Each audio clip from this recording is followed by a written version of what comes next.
गुरुदेव का प्यार है। भव सागर में एक दिन तेरी जीवन नैया डूबेगी। भव सागर में एक दिन तेरी जीवन नैया डूबेगी। खेते खेते एक दिन तो पतवार भी तेरी टूटेगी।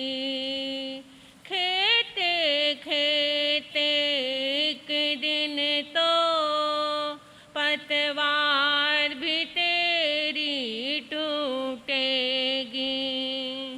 जाएगा उसे तू कैसे चारों ओर अंधकार है। जाएगा उस पार तू कैसे चारों ओर अंधकार है। देख लगा करे गोता इसमें तेरा बेड़ा पार है। सागर से भी गहरा बंदे गुरुदेव का प्यार है। सौंप दे नैया गुरुदेव को, वो ही पार लगा देंगे। सौंप दे नैया गुरुदेव को, वो ही पार लगा देंगे। पैर पकड़ ले जा कर के तू, सोया भाग जगा देंगे। पैर पकड़ ले जा कर के तू, सोया भाग जगा देंगे। पापी से भी पापी को ना करते वो इनकार है। पापी से भी पापी को ना करते वो इनकार है।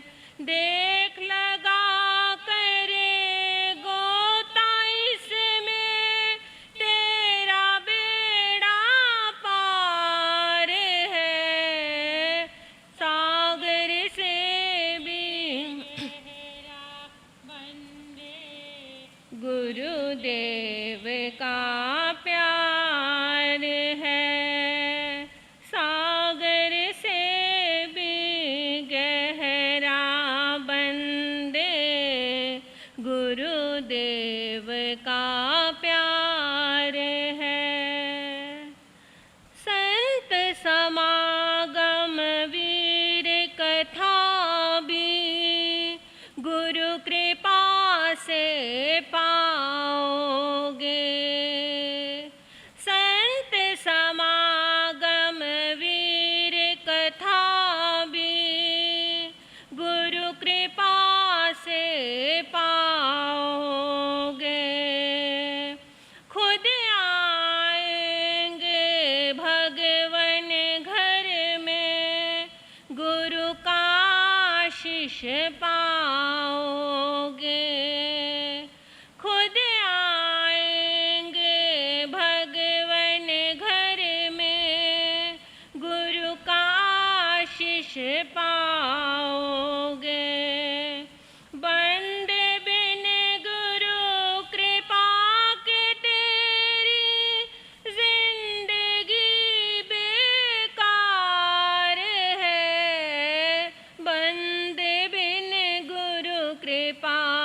के तेरी जिंदगी बेकार है। देख लगा करे गोता इसमें तेरा बेड़ा पार है। सागर से भी गहरा बंदे गुरुदेव का प्यार है। सागर से बंदे गुरुदेव का प्यार है। देख लगा करे गोता इसमें तेरा बेड़ा पार है। सागर से भी गहरा बंदे गुरुदेव का प्यार है। सागर से भी गहरा बंदे गुरुदेव का प्यार है। बोलिए भगवान महावीर स्वामी की। सीप के मुख में जब सावन का एक कतरा गिर जाता है। सीप के मुख में जब सावन का एक कतरा गिर जाता है। प्रेम का देखो खेल निराला वो मोती बन जाता है। प्रेम का देखो खेल निराला वो मोती बन जाता है। ऐसी प्रीत लगा भगवन से तू हीरा बन जाएगा। ऐसी प्रीत लगा भगवन से तू हीरा बन जाएगा।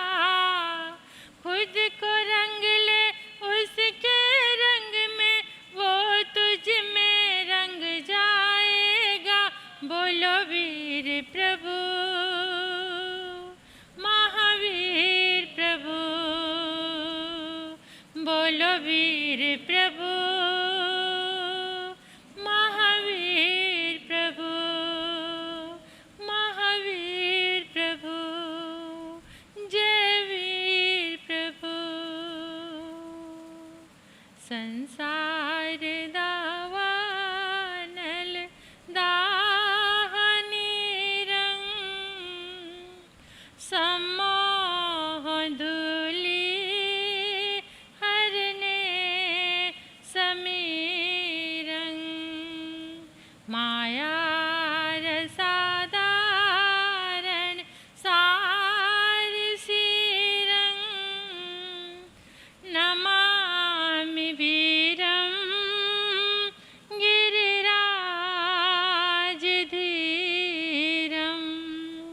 नमामि वीरं गिरिराजधीरं।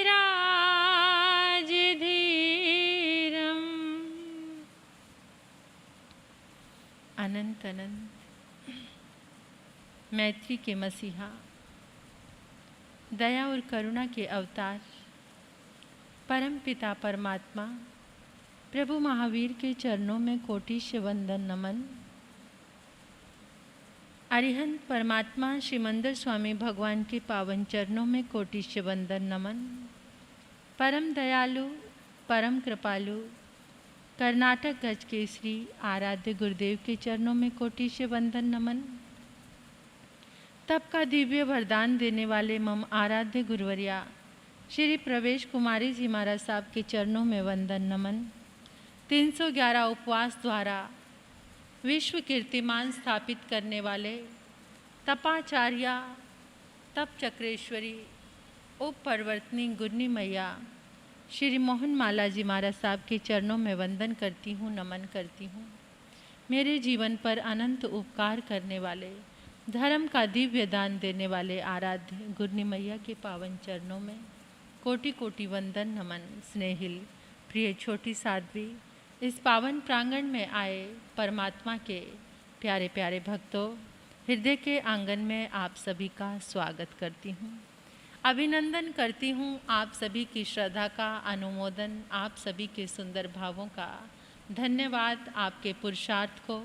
आपने इस धर्म प्रांगण में आने के लिए अपने समय का सदुपयोग किया, अपने समय को सार्थक किया। परमात्मा ने एक छोटा सा सूत्र दिया है हमें, विवेको ये धम्मो।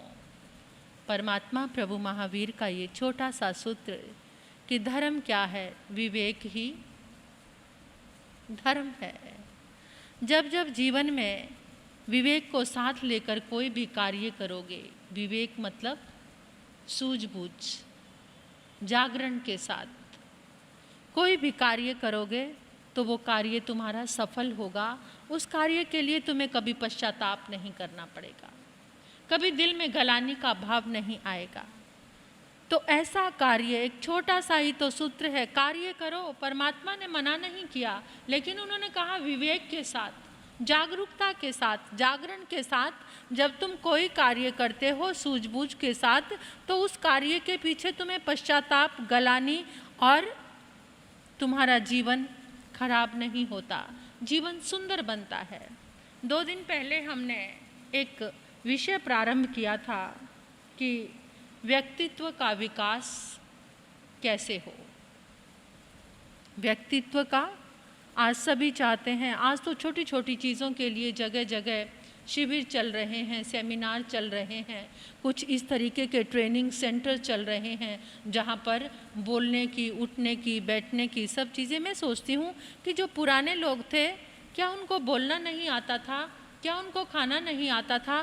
क्या उनको जीना नहीं आता था? क्या उनके पास कोई एटिकेट्स नहीं होते थे? क्या नहीं होता था उनके पास? पुराने समय के लोग, क्या वो किसी का अभिवादन करना नहीं जानते थे? क्या उन्हें बोलने का सलीका नहीं था? लेकिन उस समय ये कोई ट्रेनिंग सेंटर नहीं थे, उस समय कोई भी ऐसी चीज़ें नहीं थी। फिर ये आज क्या हो गया है? दिखावा बहुत बढ़ गया है, सारा जीवन दिखावे में आ गया है, पंप एंड शो का जीवन हो गया है कि अंदर से empty vessel make much noise, तोता चना बाजे घना। मतलब अंदर तो कुछ भी नहीं है, अंदर से तो खाली है। अंदर पता है इतना दुख है, तकलीफ है, बेचैनी है, परेशानी है, लेकिन बाहर से लोगों को लगना चाहिए कि हाँ मेरे पास बहुत कुछ। ये दोहरा जीवन, ये दोहरी जिंदगी आज इंसान को ऐसे कगार पर लेकर जा रही है जहाँ पर उसके पास दुख के सिवा और कुछ भी नहीं। पहले सब कुछ सत्य से चलता था, जैसे नेचुरल लाइफ होती थी, जैसे अंदर होते थे वैसे ही बाहर होते थे। आज अंदर तो कुछ भी नहीं है, लेकिन बाहर दिखावा। खाली तिजोरी है, ऊपर लगा ताला है। खाली तिजोरी है और ऊपर लगा ताला है। दिखावे के लिए ये सब चल रहा है। होठों पे है हंसी और भीतर ज्वाला है। बाहर तो मुस्कुराकर दिखाते हैं और भीतर ज्वाला चल रही है। ये दोहरी जिंदगी हम जी रहे हैं। आज का ये युग ऐसा आ गया है, तो इंसान दिखावे के लिए ये ट्रेनिंग ले रहा है, शिविर कर रहा है व्यक्तित्व के विकास के लिए। लेकिन परमात्मा कहते हैं जब जब तुम्हारे जीवन में विवेक आता है, तुम्हारा व्यक्तित्व अपने आप ही निखर आता है। तुम्हारा जब तुम विवेक के साथ कोई भी कार्य करते हो, तुम्हारी आंखों में, तुम्हारे चेहरे पर एक संतुष्टि होती है, तुम्हारे चेहरे पर एक सेटिस्फेक्शन होती है और तुम्हारे अंदर वो वाइब्रेशन आ जाती है, ऊर्जा आ जाती है जो दूसरे के ऊपर प्रभाव डालती है। जो तुम्हारी ऊर्जा किसी को स्पर्श करती है तो उसको शांति मिलनी महसूस हो जाती है, वो शांति मिलती है उसको। तो हम ये व्यक्तित्व के विकास का एक सूत्र आपने सुना था कि उस विश्वास इंसान के पास, अगर अपने व्यक्तित्व का विकास करना है तो उसके अंदर आत्मविश्वास होना चाहिए। सबसे पहला सूत्र है ये। तुम्हारा व्यक्तित्व जब भीतर संवर जाएगा तो बाहर अपने आप ही संवर जाएगा। फिर चाहे सांवला सलोना चेहरा हो, चाहे कैसा भी रंग रूप हो, अगर तुम्हारा अंतर मन अच्छा है तो बाहर। और आजकल तो कैसा ज़माना आ गया है, किसी का असली चेहरा पहचानना तो बहुत, इतने सारे मेकअप, इतने सारे ब्यूटी पार्लर, इतनी सारी चीज़ें, इंसान की असली तो और जो रही सही कसर थी वो आज के मोबाइल्स ने पूरी कर दी। उसमें पता नहीं कैसी कैसी ऐप आती है, तुम पहचान सकते हो किसी को, काले गोरे को पहचान सकते हो। आज हर एक इंसान की जो फ़ोटो आपको बहुत खूबसूरत नज़र आएगी, ये सब क्या है? बनावटी, दिखावा, हर चीज़ में मिलावट, हर चीज़ में मिलावट है। किसी की फ़ोटो, चेहरे को देखकर आप नहीं जज कर सकते कि उसका रंग रूप कैसा होगा। ये सब कुछ क्या हो गया है आज के युग में, बहुत बहुत मुश्किल है किसी को जज करना, बहुत मुश्किल है किसी की असलियत को पहचानना। लेकिन हमें तो केवल परमात्मा के सूत्र को ही अपने साथ रखना है। आत्मविश्वास, जिसके जीवन में आत्मविश्वास है, आत्मविश्वासी कौन होगा? जिसके भीतर में आत्मा की पावर यानी विल पावर जिसकी स्ट्रॉन्ग है, जिसके आत्मा के गुण जागे तो उसके अंदर क्या है? आत्मविश्वास, आत्मा पर विश्वास। और आत्मविश्वास से भरकर कोई भी कार्य आप करेंगे वो काम आपका सफलता की ओर जरूर जाएगा। दूसरा सूत्र है अतिरिक्त कल्पना से बचो, अतिरिक्त अत्यधिक विचारों से बचना है। और आज सबसे ज़्यादा बाढ़ किसकी है? किसकी है? अत्यधिक विचार आते हैं, बिना सोचे बिना कुछ किए ही विचार इतने चलते रहते हैं। कुछ लोग तो आकर कहते हैं हमारा सब विचारों की बीमारी से परेशान हो गया हूँ। इतने विचार आते हैं, सोने में भी जब सोता हूँ तब भी चैन नहीं मिलता, सोते सोते भी इतने विचार। ये इतने विचार कहाँ से आ रहे हैं पता है आपको? ये सोचने की बीमारी कहाँ से आ रही है पता आपको? जिसको हम कहते हैं ओवर थिंकिंग। क्या कहते हैं? Over thinking. ये ओवर थिंकिंग का सोर्स क्या है जानते हो आप? Over information. ओवर इंफॉर्मेशन कहाँ से आ रही है? कहाँ से? मीडिया, सोशल मीडिया, ये वीडियो, ये मैसेज, ये ऑडियो, ये कितनी सारी चीज़ें, ये जितना जितना आपको मोबाइल के माध्यम से आ रहा है, एक बात याद रखना, जैसा देखोगे, जैसा सुनोगे, जैसा पढ़ोगे वैसे ही तुम बनोगे। और आज हम क्या पढ़ रहे हैं? अगर आपको अपने अत्यधिक विचारों को रोकना है तो पहले रोकना पड़ेगा ओवर इंफॉर्मेशंस। जो आपके पास इतनी इंफॉर्मेशंस आ रही हैं, जो आपके पास इतने सारे न्यूज़ आ रही हैं, इतने सारे मैसेजेस आ रहे हैं, इतने सारे वीडियोस आ रहे हैं, पहले आपको वो आते जाएंगे, क्योंकि ये मीडिया और सोशल मीडिया जितना एक्टिव हुआ है ये चीज़ें आपके पास आएंगी। लेकिन आपको कैसे रोकना है उसको? उनको रोकना कैसे है? इससे आपके व्यक्तित्व का विकास नहीं होगा, बल्कि जो रहा सहा अपना व्यक्तित्व है वो भी खराब हो जाएगा। क्योंकि इतनी ज़्यादा सोच जब अंदर चलेगी, वो सोच तो चेहरे पर भी आएगी, आँखों में भी आएगी, आपके कार्य व्यापार पर भी असर डालेगी, आपके घर में भी, परिवार में भी असर डालेगी। जब अत्यधिक सोच होगी तो सारा कुछ डिस्टर्ब हो जाएगा, जीवन डिस्टर्ब, परिवार डिस्टर्ब, व्यापार डिस्टर्ब, हर चीज़ डिस्टर्ब हो जाएगी।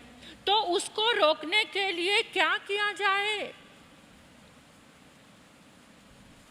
आप जैसा सीरियल देखते हैं, आप जैसी मूवी देखते हैं, आप जैसी किताब पढ़ते हैं, वो सब का प्रभाव आपके जीवन पर जा रहा है। जो कुछ तुम देखते हो, यहीं से व्यक्तित्व का विकास है। तुम्हें कैसा बनना है, तुम जो बनना चाहते हो वही देखना शुरू कर दो, वही पढ़ना शुरू कर दो और वही सुनना शुरू कर दो जो तुम बनना चाहते हो। लेकिन हम तो उल्टा करते हैं, हम बनना कुछ और चाहते हैं और सुनते कुछ और है। हम बनना कुछ और चाहते हैं और देखते कुछ और है। जैसी मूवी, आप नोटिस करना इस बात को, आपने कोई मूवी देखी, कितनी देर तक उसका असर आपके जीवन पर रहता है। जो सीरियल आप लोग देखते हैं, उस वहाँ पर पहनने वालों की ज्वेलरी है, ड्रेसेस है, ड्रेसिस सेंस है, वो सब आपके जीवन पर प्रभाव करती हैं। और आजकल के सीरियल तो कैसे हैं जिनके बिना आपका दिल नहीं लगता। एक एक लेडी की कितनी कितनी शादियाँ करा देते हैं। कोई जीवित हो गया, कोई मर गया, वो मरा हुआ फिर जिंदा हो गया, पता नहीं क्या क्या बकवासबाजी। और उस बकवासबाजी को देखकर आप इतना खुश होते हैं कि खाना भी एक तरफ रखा रहता है और चीज़ें भी एक तरफ रहती मेरा फेवरेट सीरियल ना निकल जाए, है ना, और काम भी। लेकिन याद रखो, सपोज करो आपको डायबिटीज़ है या आपने ये सोचा हुआ है कि मुझे डाइटिंग करनी है और मैं ऑन डाइट हूँ। उस डाइट में आपको कोई तली हुई चीज़ नहीं लेनी। आप किसी के घर पे जाते हैं, उन्होंने बहुत सारी चीज़ें परोसी हुई हैं, तो उस परोसी हुई चीज़ों में से आप क्या क्या उठाओगे खाने के लिए? खाने के लिए 36 तरह की चीज़ें उन्होंने परोसी हैं, आप उसमें से क्या क्या उठाएंगे? बोलो। जो आपकी डाइट को सूट करेगा वही लोगे ना।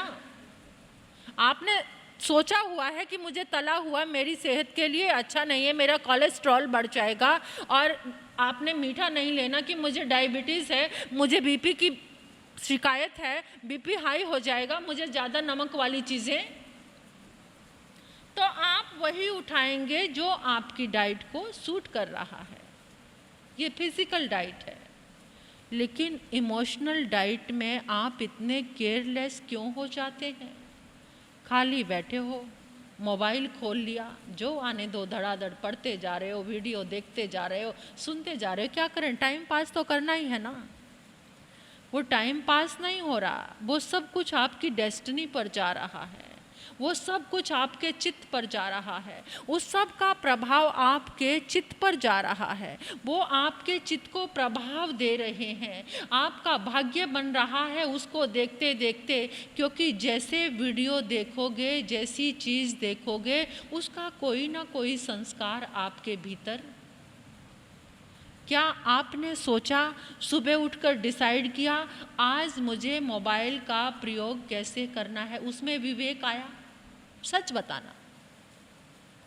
आप सुबह उठकर सोचते हो आज मैंने 2 चीज़ें कम खानी है, ये नियम कर लिया, आज मैंने 1 मिठाई का त्याग करना है ना। सोचते हैं ना, आजकल बहुत चल रहा है ये कि 1 मिठाई का त्याग, 1 फल का त्याग, 1 माला करनी है। लेकिन क्या सुबह उठकर आप सोचते हो कि आज मुझे मोबाइल पर यही चीज़ देखनी है, इसके सिवा कुछ और? मोबाइल का विवेक करते हो? बोलो। हाँ, फिर वो जो खाया पिया है ना, जो खाने का नियम किया या पहनने का नियम किया, वो सब बेकार हो जाता है। क्योंकि जो मोबाइल पर मैसेजेस आप लोग देख रहे हैं और आपको मोबाइल चलाते देखकर आपके बच्चे आपको फॉलो कर रहे हैं। आप क्या बच्चों को रोकोगे जब आप खुद ही नहीं रुक पा रहे हैं, है ना। एक बार बच्चों को कॉलेज में कोई पहुंच गया, समझो कि सपोज एक देवदूत पहुंच गया, तो उन्होंने बच्चों से कहा कि देखो तुम्हारे सामने 2 ऑप्शन हैं, हम आए हैं थोड़ी देर के लिए, आपको सैर करानी है हमें, आपको कुछ ऐसे हैं जो नरक में लेकर जाएंगे, ये 2 देवदूत थे, कि कुछ ये नरक में लेकर जाएंगे और ये आपको स्वर्ग में लेकर जाएंगे। बोलो आप कहाँ चलना पसंद करोगे? स्वर्ग की सैर करना चाहते हो या नरक देखना चाहते हो? वो बच्चे कहते देखो साहब जहाँ मर्जी ले जाओ, लेकिन मोबाइल साथ में होना चाहिए। मोबाइल अगर हमारे साथ है, नरक में ले जाना चाहो, हमें कोई परवाह नहीं है, क्योंकि हमें क्या करना है? मोबाइल साथ है तो आज हम मोबाइल के इतने एडिक्ट हो गए हैं, इतने ज़्यादा, कि हम अपने समय पर नहीं सोचते। जो हम देख रहे हैं, जो हम कर रहे हैं,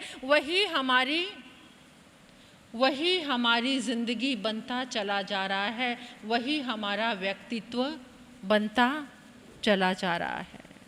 और दूसरी इन्फॉर्मेशन कहाँ से आ रही है? आपका दोस्त आया आपके पास, दोस्त ने आकर कहा, अरे पता है तुझे आज क्या हुआ, फ्रांस शहर में क्या हुआ, वहाँ पर ऐसी चीज़ थी, और आपने बड़े इंटरेस्ट से सुनना शुरू कर दिया। फिर वो दे बकवास पे बकवास पेलता चला गया और आप सुनते चले गए। वो जैसी तरह की बातें, ऐसी वैसी, ये वो, आपने सब बातें, और आपको टाइम का भी पता नहीं चला। लेकिन यही बात अगर आपको धर्म के लिए की जाए कि एक प्रवचन आपको पूरा सुनना है, यहाँ से जाने के बाद कितने कितने प्रवचन आते हैं, सुनते हो? नहीं सुनते। और कोई ऐसा फनी वीडियो आ जाए तो उसको देखते हो, बड़े खुश होकर देखते हैं। कोई ऐसी मैसेज, किसी की बुराइयों का पोटला भरा पड़ा हो कि आज उस समाज में ऐसा हुआ, वहाँ के अध्यक्ष ने ऐसा किया, वहाँ की चीज़ों ने ऐसा किया, फिर उसको पढ़ते हो या नहीं? जितना कबाड़ हो उसे पढ़ने में बड़ा मज़ा आता है। जितनी अच्छी चीज़ें हैं उनको सुनने में बोर फील करते हैं। क्यों? आज हमारा रस, हमारा इंटरेस्ट, आज हमारी चीज़ें कहाँ चली गई हैं? फिर कैसे अतिरिक्त विचार आने बंद हो जाएंगे? ये अतिरिक्त विचार, अपने विचार से अलग जो विचार आपके पास आ रहे हैं, वो आपके व्यक्तित्व को खराब कर रहे हैं, आपकी छवि को खराब कर रहे हैं, आपके जीवन को बर्बाद कर रहे हैं, आपके भीतर की शक्ति को घटा रहे हैं, आपके भीतर जो एनर्जी लेवल है उस एनर्जी लेवल को लो कर रहे हैं। आपका एनर्जी लेवल जो वाइट होना चाहिए, उस एनर्जी लेवल को, उस एनर्जी सर्कल को वो ब्लैक कर रहे हैं। तो कैसे, क्यों नहीं रोक सकते? आप सोचो, जैसे मैंने खाने की चीज़ों में से इन चीज़ों को चुनना है, इसी तरह से मोबाइल पर चाहे कुछ भी आए, आज मैंने कुछ अच्छी चीज़ों को ही देखना है। मैसेज सामने आएगा, निकाल दो आगे। वीडियो सामने आएगा, उसको डिलीट कर दो, निकाल दो उसको। जो चीज़ आपकी ज़िंदगी के लिए हानिकारक है उसे डिलीट करते जाओ, उसे डिलीट करते जाओ। जो आपकी डेस्टिनी को बनाने वाले हैं, ये ओवर इंफॉर्मेशन है, ये ओवर थिंकिंग को रोकने का, वरना इस मीडिया में तो फ्लूड आया हुआ है, इतनी बाढ़ आई हुई है हर चीज़ की, जिसको आप पहले से ज़्यादा और चीज़ें बढ़ती जा रही हैं कम होने की बजाय। जो मैसेजेस हैं, वीडियोस हैं, वो पहले की बजाय और ज़्यादा बढ़ गए हैं। लेकिन सुबह उठकर जब और चीज़ों का निर्धारण करना है तो इसके लिए भी आपको ये सोचना पड़ेगा, अगर आपको अपना एनर्जी लेवल अच्छा बनाना है। और जो आपके सामने ये प्रपोजल लेकर आते ना इधर उधर की निंदा चुगलियों का, अगर एक बार आप किसी के घर गए और आपने कहा मेरा आज फ्राइड का टोटली मतलब क्या है, सौगंध है, मैंने कोई तली हुई चीज़ खानी नहीं, नो मीन्स नो, नहीं तो नहीं। अगर वो कहे नहीं मैंने इतने प्यार से आपके लिए बनाई है, थोड़ी सी चख लो, जरा सी, जैसे समोसा बनाया, समोसे का एक किनारा थोड़ा सा ले लो, बीच का आलू नहीं खाना आपको तो कोई बात नहीं, लेकिन थोड़ा सा उसका किनारा थोड़ा सा, और आपने ले लिया, तो उनके मन में क्या आएगा कि मेरा कहना तो इन्होंने मान लिया, अगली बार पूरा भी कहूँगा तो ये पूरा भी खा लेंगे। सेम विद गॉसिप, गॉसिप के साथ भी ऐसा ही है। अगर किसी ने आपके सामने कोई बात शुरू की, आपने कहा नहीं, ओम शांति, मेरे सामने ये बात मत करो, मुझे इस तरह की कोई बात नहीं सुननी, नो मीन्स नो, बिल्कुल नहीं, तो वो व्यक्ति रुक जाएगा। अगर आपने सोचा, उसने कहा सिर्फ थोड़ी सी बात तो सुन लो मेरी, पता वो तुम्हारे बारे में क्या कह रहा था, तो आप एकदम क्या हो जाओगे? पता है उसने तुम्हारे बारे में क्या कहा? मैं उस जगह पर गया था, 4 लोग खड़े हुए थे, दोस्त थे, फला व्यक्ति था जिसको तुम जानते हो, उसने तुम्हारे बारे में क्या कहा? तुरंत आपके कान खड़े हो जाएंगे, और क्या कहा? और आप कैसे सुनने लग जाओगे? कैसे सुनने लग जाओगे? तो फिर उसकी हिम्मत और बढ़ जाएगी और वहाँ से शुरू हो गया। आपने उसकी बात में एक बार गर्दन भी हिला दी तो आपका कार्मिक अकाउंट क्या हो गया? एक गर्दन हिलाना मीन्स साइन करना। आपने साइन कर दिया और साइन करने के बाद तो आपका अकाउंट, वो कर्म आपके पास आना शुरू हो गया। कभी कभार एक चीज़ से और बचना चाहिए। जैसे आपको किसी की कोई बात पता चली, आपने दूसरे व्यक्ति से वो बात कही, जितनी देर उसका मन खराब होगा उसके कनेक्शन कौन बने? कौन बने? उसने तीसरे व्यक्ति से कही, तीसरे व्यक्ति का मन खराब हुआ, उसने भी बुराई सोची, उसका भी मन खराब हुआ, यानी फिर उसने चौथे से चौथे ने, पांचवें से पांचवें ने, छठे से, वहाँ से चलती चलती वो ऊर्जा, बेड एनर्जी, कर्मों का अकाउंट किसका शुरू हो गया? वो सारी की सारी काली ऊर्जा आपके पास पहुँचनी। मेरी बात समझ आ रही है आप सबको? कथा कहानियाँ बहुत सारी आपको जीवन में मिल जाती हैं। ये जीवन को बदलने वाली बात है, इसलिए मैं आपको बता रही हूँ कि जो जो चीज़ें हमारे सामने हैं हम उसको कैसे रोकें। वहाँ से हमारे कर्मों का लेखा जोखा शुरू हो जाता है। इसलिए कभी भी कोई ऐसी नेगेटिव बात हो, कभी किसी को मत कहो। कभी कभार तो ऐसा होता है, आपको किसी गुरु भगवंत की, किसी साधु की, संत की कोई एक बात पता चलती है और जाके फ़ोन लेके सब जगह आप, जितने लोग उस समय बुराई में आएंगे उस सारी बुराई की ऊर्जा किसके पास पहुंचेगी? आपके पास पहुंचेगी। आपके कर्मों का अकाउंट ना जाने कितना लंबा चौड़ा, कितना बैलेंस इकट्ठा हो जाएगा। और वो बैलेंस किसको चुकाना पड़ेगा फिर? किसको?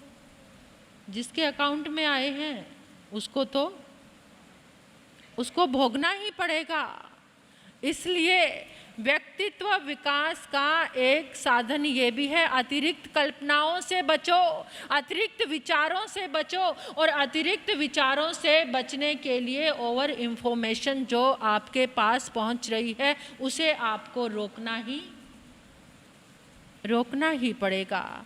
जब ये रुक जाएगी तो देखो आपको इतना हल्कापन महसूस होगा।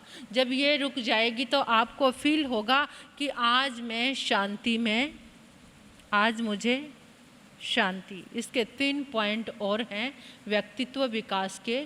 जब बाहर अंदर से आपका व्यक्तित्व ऐसा बन जाएगा तो बाहर आप जिसको जो बात कहोगे आपकी वाणी में प्रभाव आ जाएगा, आपके जीवन में प्रभाव आ जाएगा। आपने देखा होगा कभी कोई साधारण से व्यक्ति भी कमाल कर जाते हैं, साधारण से व्यक्ति के जीवन में भी इतना प्रभाव आ जाता है। तो इसलिए व्यक्तित्व का विकास करना चाहते हो तो परमात्मा की वाणी को अपने साथ रखो। विवेको य धम्मो, विवेक ही धर्म है। जीवन मिला है, सब चीज़ों का उपभोग करो, लेकिन किसके साथ? विवेक के साथ। मोबाइल के बिना गुजारा नहीं है, लेकिन इसका विवेक के साथ उपयोग। लेकिन हमने विवेक की रेखा को लांघ दिया है, हमने विवेक की रेखा को पार कर दिया है, इसीलिए हम आज परेशान हैं। तो इसलिए इस ओवर थिंकिंग की बीमारी से बचना चाहते हो तो ओवर इंफॉर्मेशन को देखने के लिए, पढ़ने के लिए और सुनने के लिए अपने जीवन में विवेक लाना बहुत ज़रूरी है। अब गुरनी जी महाराज साहब के मुखारबिंद से उनकी अमृतमयी वाणी का आप पान करेंगे। इसी के साथ ओम शांति। एक बात और कहना चाहती हूँ मैं, हमारे आने वाली 24वीं में जो 12वें तीर्थंकर बनने वाले हैं उनकी क्या आ रही है? जन्माष्टमी, कृष्ण जन्माष्टमी। तो उस जन्माष्टमी को हमने बहुत सुंदर ढंग से मनाना है, बहुत अच्छे ढंग से, और सुनना है उनके जीवन में। आज धरती पर अगर सबसे ज़्यादा किसी का पुण्य है और सबसे ज़्यादा किसी के भक्त हैं तो वो कौन है? सबसे ज़्यादा मंदिर किसके हैं? श्री कृष्ण जी के। सबसे ज़्यादा भक्त किनके? सबसे ज़्यादा गुण कीर्तन करने वाले किसके भक्त हैं? श्री कृष्ण के।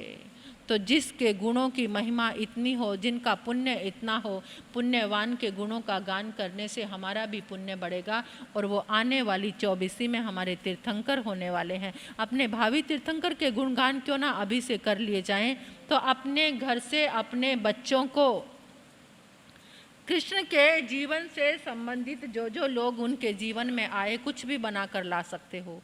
मीरा बनाकर ला सकते हो, राधा बनाकर ला सकते हो, सुदामा बनाकर ला सकते हो, श्री बलराम बनाकर ला सकते हो, मतलब कुछ भी मीरा बनाकर, यानी जो भी कृष्ण के जीवन से रिलेटेड घटनाएं हैं उनमें आप अपने बच्चों को बनाकर लाना। यहाँ पर बच्चों को भी, क्योंकि जैसी जैसी पोशाक बच्चा पहनता है उसका कुछ ना कुछ गुण उनके जीवन में आता है, तो इसलिए बच्चों को भी पता लगेगा कि आज क्या है, कृष्ण जन्माष्टमी है। बाल गोपाल का रूप बनाना, बड़े कृष्ण का रूप बनाना, अर्जुन बनाना, यानी कुछ भी किसी भी तरीके से आप बच्चों को बहुत अच्छे से सजाकर संवार कर बनाकर लेकर आना है। ये मंडे को है ना?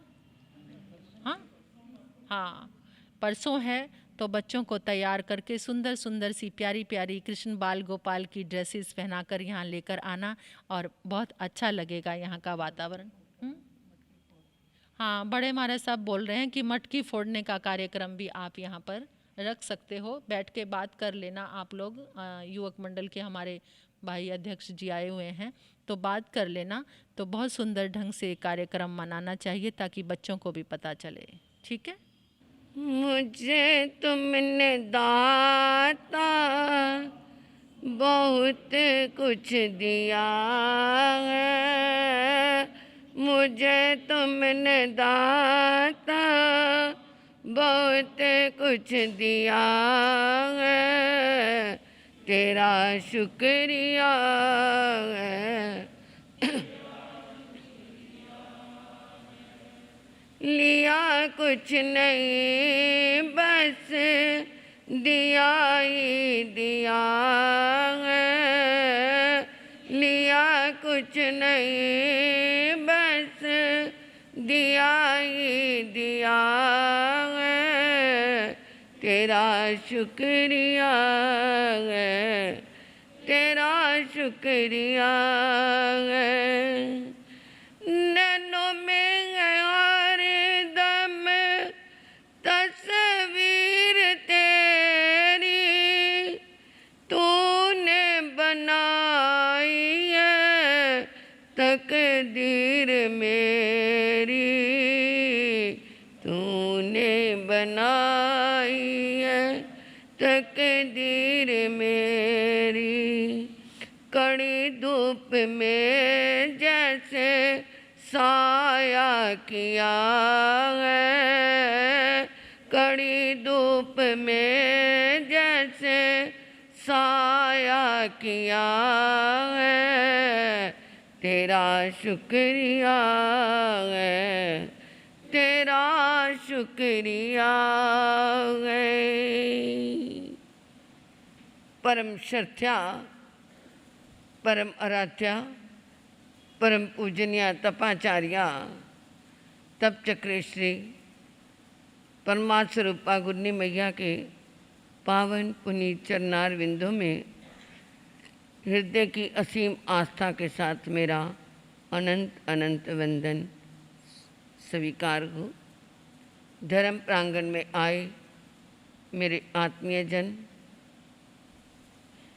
विषय प्रसंग कर्मों का चल रहा है। जैसा करोगे वैसा पाओगे। कई कहते हैं कृपा करो। कृपा क्या होती है? कर और पा। जैसा करेगा तो वैसा पालेगा। बस यही हमारा कर्म है। कृपा भी उसी पे होगी जो हम करेंगे। आस्था से वंदन करेंगे तो आस्था के रूप में ही हमें वो क्या है, कृपा मिल जाएगी। फॉर्मेलिटी में आएंगे तो फॉर्मेलिटी में ही हमें क्या है, वो कृपा नहीं होगी, वो केवल बाह्य औपचारिकता होगी। इसलिए कर्म, कल क्या था, कौन से कर्म? निकाचित कर्म। जो मन वचन काया के संयोग से हमने बांधे तो उसको तीनों योगों से ही भोगना पड़ेगा। अब ये है कि इनकी आयु कैसे बंधती है, कि कितनी देर तक, कोई तो थोड़े दिन में कट जाता है, कोई उम्र तक चलता है, कोई क्या है 2 महीने में, 6 महीने, ये कैसा बंधन क्यों होता है? इसके लिए ये कहा गया है कि जैसा जैसा रस लेकर के कर्म किया, जैसा जैसा रस आया, जैसी जैसी अनुमोदना की, करा भी, कराया भी, अनुमोदना भी, दूसरे को प्रेरित भी किया। जैसे कोई ये मधुमक्खी का छत्ता है, उसमें क्या निकलता है? शहद निकलता है। कोई तो क्या कहता है कि ले मैं इसको तोड़ूंगा, कोई कहता मैं आग लगाऊंगा, क्योंकि जब आग लगाते हैं तो मक्खियाँ उड़ती हैं, फिर जाकर के वो जो मक्खियारा होता है उसमें से शहद निकालता है। किसी ने आग लगाई, किसी ने उसको तोड़ा, किसी ने आग लगाने के लिए उसको साधन दिए। जैसा जैसा सहयोग जितने जितने रस में दिया, काम करते हुए एक तो बड़ा आनंद आता है। कोई भी अच्छा काम किया, किसी ने सामायिक की, या किसी ने पोषित किया, या किसी ने किसी की सेवा की, या दान दिया, उसमें बहुत रस आया, बहुत अच्छा लगा कि मैंने आज कुछ किया है। तो जो वो अच्छा रस आया तो आपका शुभ कर्म अच्छे रूप में बंधा, और जितना रस आया उतनी तो उस कर्म की क्या है, आयुष बनती गई, उस कर्म का उतना ही फल आपको मिलता गया। एक कर दिया बस ठीक है, समाज में आए थे, लिखवाने के लिए आए थे, चंदा मैंने दे दिया। और एक देने के बाद क्या होती है? खुशी होती है कि देखो चतुर्मास होगा, धर्म ध्यान होगा, साधु साध्वी के लिए कोई ना कोई औषधि या पढ़ाई के लिए ये काम आएगा, या अतिथि सम विभाग में काम आएगा, चलो मेरे द्वारा क्या है इस चौमासे में सहयोग होगा। एक इस भावना से दिया, और एक दिया मजबूरी में आए थे लेने के लिए, देना ही पड़ता, ना देता तो क्या है समाज में क्या नहीं रहती है? नाक, नाक में क्या है? इस नाक के लिए क्या कुछ करते हो, और नाक गंदगी से भरा रहता है ना। परंतु एक मन की शुभ परिणामों से दिया तो वो वैसे ही उसका फल मिलेगा। जिस रूप में दिया, जिन भावों से दिया, उसका वैसे ही भाव है। जैसे किसी ने वो मैंने बताया ना शहद का छत्ता तोड़ा, जिस रूप में जितना जितना सहयोग दिया उतना उतना सभी का कर्म बंधन हो गया, और उतनी उतनी जितने क्षण तक, जितने समय तक हुआ, वो फिर ब्याज सहित भुगतान करना पड़ता रहा। और एक करके खुशियाँ मनाई, मैंने आज बहुत बड़ा काम किया, दूसरे को इतना बुद्धू बनाया, इतना बुद्धू बनाया, उसका मैंने जेब में से क्या है, जेब कतरा था, वो कहता मैंने इतनी क्या है होशियारी से बटुआ मार लिया, और वो क्या है एक तो बुरा काम किया, एक तो चोरी की, और एक ऊपर से क्या मनाई, खुशियाँ मनाई। एक तो रेशम की गांठ बंधी, और ऊपर से जो खुशियाँ मनाई वो क्या लग गया, मोम, पिघला हुआ मोम उसके ऊपर लगा दिया। यानी जितना जितना रस जितने समय तक लेते रहे, चाहे वो शुभ कर्म है चाहे वो अशुभ कर्म है, जैसे भी कर्म में जितना रस लिया, अच्छे के लिए बंद किया तो आपको अच्छा भी मिलता है। आपको कई बार सोचा भी नहीं होगा कि कहीं से लाभ भी हो जाता है, पता ही नहीं चलता कहाँ से पैसा आ गया। वो क्या है, पीछे तुमने जो दिया है उसका जो रस लिया, दान में दिया, किसी की सेवा में लगाया, किसी को गुप्त में दिया, तो आपको गुप्त में मिल गया, पता ही नहीं चला कहाँ से हुआ। और कई बार क्या होता है, कोई भी कारण नहीं होता परंतु शरीर में बीमारी हो जाती है, ना कोई ऐसी चीज़ खाई गई, ना कोई ऐसा किया, परंतु बीमारी आ गई। तो वो क्या है, किसी को असाता पहुंचाई हुई है, किसी को हमने दुख दिया है, किसी के मन को वेदना दी, मन को वेदना दी तो अपने शरीर पे वो वेदना आई, और मन क्या होता रहा, परेशान होता रहा। कोई भी निमित्त ऐसा बन गया कि मन को वेदना शुरू हो गई, क्योंकि किसी के मन को परेशान किया, चाहे आप वो मन को परेशान करके क्या है, इसका क्या है, ये तो बोलते रहते हैं, इनकी तो आदत है, ये तो ऐसे ही करते रहते हैं, और आप खुशियाँ मनाए, अपने आप में वो संतुष्ट हुए कि मैं तो क्या हूँ, खुश हूँ, परंतु वो खुशी का परिणाम किसी समय ऐसा आता है कि मन अपना खुद ही बिना कारण से भी परेशान हो जाता है, या कोई निमित्त ऐसा बन जाता है जिससे अपना मन व्यथित रहता है, संकल्पों में ही पड़ा रहता है, और संकल्प विकल्पों में पड़े हुए मन को शांति होती नहीं, कहीं पर भी शांति नहीं है। आपने दही जमाना तो आता है ना आपको, है ना? आपके घर में कोई बहू आई, नहीं उसे दही जमाना नहीं आता। आजकल की लड़कियों को कुछ भी नहीं आता, बस सारा कंप्यूटर पे ही काम करना आ गया, बस आती हैं तो वो क्या है, माँ बाप भी ऐसा ही सोचते हैं, ऐसे घर में भेजो जहाँ क्या है महाराज लगे हुए हों, कुक लगा हुआ हो। तो वो बहू को दही जमाना नहीं आता था। आपने कहा बेटा ऐसे थोड़ा सा हल्का दूध गर्म होगा, इसके अंदर थोड़ा दही का जामन लगा देना और इसको ढक करके अच्छी तरह रख देना, सर्दी हो तो गर्म कपड़े में लपेट देते हैं, गर्मी हो तो ऐसे भी रख देते हैं, तो ये दही जम जाएगा। वो बहू ने पहली बार ऐसा काम किया, अब उसने दही में वो दूध में जामन तो लगा दिया, खट्टा डाल दिया, परंतु 15-20 मिनट के बाद जाके देखती है पता नहीं मैंने ठीक लगाया कि नहीं लगाया, जाके देखूं दही जमा कि नहीं जमा। 15-20 मिनट में जाके उस बर्तन को हिला के देखती है दूध पड़ा है, दही नहीं जमा। अब वो फिर कहती है अभी नहीं जमा, फिर सोचती है मन में पता नहीं मैंने गलत तो नहीं लगा दिया, जो मैं ये दही बना नहीं। आधे घंटे में फिर जाके वो बर्तन को देखने लग गई, आधे घंटे में, 15-15 मिनट में, 20-20 मिनट में, शाम तक वो देखती रही, तो क्या दही जम जाएगा? है इसमें आप एक्सपर्ट हो, क्यों नहीं जमा? क्योंकि बार बार उसे हिलाते रहे। इसी तरह ही मन में शांति क्यों नहीं है? हमारा मन प्रभु के साथ क्यों नहीं जमता? संयोग भी मिला, सत्संग में भी आ गए, कोई और कहाँ संयोग भी मिल गया, परंतु मन कहीं, वो दही का संयोग मिल भी गया परंतु मन जमता नहीं, क्योंकि मन को क्या करते रहे, हिलाते रहे। ना दूध ही मिला ना दही ही मिला, दूध भी खराब हो गया, ना खुदा ही मिला ना मिसाले सनम, ना इधर के रहे ना उधर के रहे। सत्संग में आ भी गए, गुरु जी के पास आ भी गए, समाइक कर भी ली, पोषद कर भी ली, पोषद के अंदर 4-6 लेडीज मिल गई और क्या करने लग गई है? क्या करने लग गई? घर की दिल्ली के अंदर एक जगह पे होली चमासा था, गुरु जी किसी के घर में रुके हुए थे और मैं भी छोटी थी, तो वहाँ पे वो एक बहन ने पोषद ले ली। मैं नीचे पानी लेने के लिए जब गई तो मैंने क्या देखा, टीवी चला के बैठी हुई पोषद में। मैं कहा ये क्या? कहते महाराज जी टाइम भी तो पास करना है ना, ये पोषद है।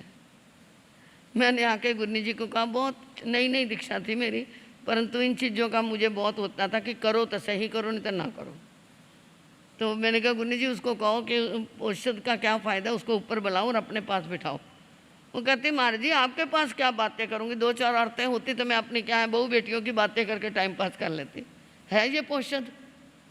क्या ये दही जम जाएगा ऐसा? तो ये संकल्प और विकल्प है। जैसे जैसे संकल्प विकल्प होते हैं वैसे वैसे कर्म का बंद होता है। जैसी जैसी रुचि से जितना जितना रस लेकर के करेंगे उतना उतना कर्म का बंद होता रहेगा। समय तो हो गया, क्या करूं? कल को संडे है जी, बच्चों को लाना है, उनको समाइक करवाया करो। समाइक का मतलब चलो उनके मुंह पत्ती बांध दो, बच्चों को मुंह पत्ती बांधनी तो आए, उनको ये तो पता चले 1 घंटा मुँह पत्ती कितनी कैसे लगानी है। अपने श्रमण संघ में एक उमराव कुंवर जी अर्चना जी महाराज हुए, बहुत महान सती हुई। हाँ, मैंने उनके चरित्र को पढ़ा, अग्निपथ बहुत अच्छी किताब। मुझे 4 बुखार था, हम राणा प्रताप बाग दिल्ली में रुके थे, वो किताब शुरू की परंतु मैं 12 बजे तक वो किताब पढ़ती रही, इतना रस आ गया मुझे उस किताब में, उनका जीवन चरित्र था। तो बहुत महान साध्वी हुई हैं। हम उज्जैन में भी गए थे, खैर कल को मैं बताऊंगी आपको। तो उधर से चेन्नई वालों का समाचार आया था, 15 मिनट के लिए उनकी पुण्यतिथि, पुण्यतिथि है। उनकी स्मृति दिवस में 15 मिनट का जाप करवाएंगे पहले, फिर बाद में। बहुत महान साध्वी हुई हैं। हमारे बड़े गुरु जी ने तो उनको देखा भी हुआ है, तो वो आचार्य जी के चरणों में, आचार्य आत्मा राम महाराज के चरणों में भी उन्होंने बहुत सेवा की, स्वाध्याय किया। उस समय पहली वो साध्वी थी जो कश्मीर तक जाके आई थी। विमल मुनि जी बाद में गए, सुशील मुनि जी बाद में गए, परंतु वो पहली साध्वी थी उस समय। वहाँ पर वो कश्मीर में गए थे। इतने पुरानी बात है ये। तो ये उनके जीवन चरित्र के ऊपर कल थोड़ा सा प्रकाश डालेंगे कि कैसा उनका वहाँ आज भी उनकी साध्वियाँ बहुत विचरण कर रही हैं। अभी हम जालना में थे तो उनकी, हाँ, वो साध्वियाँ उधर जालना में हम इकट्ठे ही रुके थे 8 दिन के लिए। बहुत अच्छा संयोग रहा। इस समय वह परिवर्तनी है उनके ग्रुप में से कंचन कुंवर जी, तो वो साध्वियों ने ही मैसेज भेजा था कि गुरु जी का सामूहिक रूप में जाप करवाना है, तो बच्चों को लेके आना। कम से कम नकार मंत्र तो वो साथ में बोल ही लेंगे ना बच्चे, तो लाना। और परसों के लिए बच्चों के लिए तैयारी करके लाना। उन प्रभु कृष्ण के संबंध में कोई भी उनके रिलेशन का कोई भी रिलेशन हो या उनके संपर्क में आने वाले हों, उनके कोई भी आप किरदार उनका बना करके लाना, इन्हीं भावनाओं के साथ। और इधर आज हमारे नवल भैया आए हैं। इनके मामा जी का देहावसान हुआ रक्षाबंधन वाले दिन, परंतु ये नहीं आ सके। बहुत अच्छे थे। ज्योति भाई से तो हमारा बहुत परिचय था, परंतु जिस दिन हमने इधर बिहार करके आना था, सुबह सुबह पहले मैं उनको दर्शन देकर फिर मैंने बिहार यात्रा इधर प्रवेश की शुरू की थी। घर के अंदर बड़े थे, कहीं पर भी सोनू जा आ सकती थी, चलो घर में बड़े बैठे हैं। रिक्तता तो होती है, उस रिक्तता की पूर्ति करने के लिए हमें थोड़ा सा मन को समझाना पड़ता है। तो उस दिवंगत आत्मा के लिए हम सब शांति की प्रेयर करते हैं कि उनको क्या मिले, फिर जा कर के वही जिन धर्म की प्राप्ति हो, ऐसे ही जिन शासन की प्राप्ति हो और उनके मन को शांति मिले। महापुरुषों के जयकारे बोलिए। भगवान महावीर स्वामी की, जिन देवों की, सभी आचार्य भगवंतों की, वर्तमान आचार्य सम्राट डॉक्टर श्री शिव मुनि जी महाराज साहब की, बोले बाबा श्री रतन मुनि जी महाराज साहब की, पंजाब परिवर्तनी माँ सती श्री पार्वती जी महाराज साहब की, परम विदुषी माँ सती श्री प्रवेश कुमारी जी महाराज साहब की, तपाचार्य तप चक्रेश्वरी उप परिवर्तनी गुरनी मैया श्री मोहन माला जी महाराज साहब की, संसार के सभी महापुरुषों की, जैन धर्म की। नमो अरियंतानंग, नमो सिद्धानंग, नमो आयरियानंग, नमो विजानंग, नमो लोय संसावनंग, चैता बारंबार संचक्वट्टी में हड्डियों संति संति करे लोय पत्तो गए मनुत्रंग, श्री चतारी मंगलम अरिहंता मंगलम सिद्धा मंगलम साहु मंगलम केवलिप नतो दम्मा मंगलम, चेतारी लुगुत्मा अरिहंता लुगुत्मा सिद्धा लुगुत्मा साहु लुगुत्मा केवलिप नतो दम्मो लुगुत्मा, चेतारी शरणम पव्यामे रेहंते शरणम पव्यामी सिद्धे शरणम पव्यामे साहू शरणम पव्यामी केवलिप नतो दम्मो शरणम पव्यामे, अरिहंता जी का शरणा सिद्धा जी का शरणा साधु जी का शरणा केवली प्रत्याद्य धर्म का शरणा। ये 4 शरणें दुख करने और शरणानी कोय, जो व प्राणी करे आराधन, उसका अजर अमर पद होए, उसका सदा ही मंगल होए।